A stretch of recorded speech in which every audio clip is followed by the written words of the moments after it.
நம் எல்லோருக்கும் இந்து புராணத்தில் உள்ள கடவுள்கள் பற்றி முற்றிலும் தெரியும்.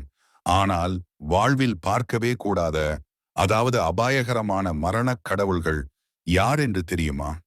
வாருங்கள், இந்த காணொளியின் மூலம் காண்போம். ஏழாவதாக, தரித்திரத்தின் தெய்வமான மூதேவி, எதிர்மறையான பெண் தெய்வம். லட்சுமி தேவியின் மூத்தவளான சரித்திர தேவிக்கு மற்றொரு பெயரும் உண்டு, அலக்ஷ்மி. ஆறாவது, சனீஸ்வரன். நாம் செய்யும் கர்ம பலனுக்கு ஏற்ப அவருடைய பார்வை நம் மேலிருக்கும். சனியின் பார்வை பட்டால் சகல ஐஸ்வர்யம் பெற்றவன் கூட திருவோடு எந்த படுவான் என்பது நியதி.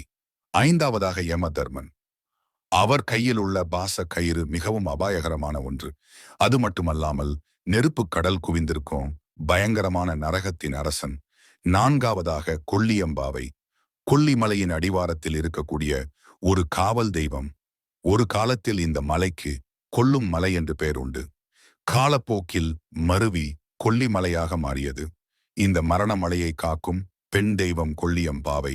மூன்றாவதாக, பைரவர் ஆதி சிவனின் ஆக்ரோஷமான மறு உருவம். பயமறியாத கடவுள், ஈசனின் ருத்ர ரூபம். இரண்டாவதாக, விஷ்ணுவின் 10வது அவதாரமான கல்கி அவதாரம். மொத்த உலகத்தையும் நிர்மூலமாக்கி கலியுகத்தையே முடிவுக்கு கொண்டு வரக்கூடிய காலனின் அதிபதி. முதலாவதாகவும் மிகவும் ஆக்ரோஷமானவளாகவும் இருக்கக்கூடிய மகாகாளி. 12 கைகளிலும் பயங்கரமான ஆயுதங்களை கொண்டவள். அது மட்டுமல்லாமல் 12 கைகளில் ஒன்றில் ரத்தம் சொட்ட சொட்ட காளியால் வதம் செய்யப்பட்ட அரக்கனின் தலை.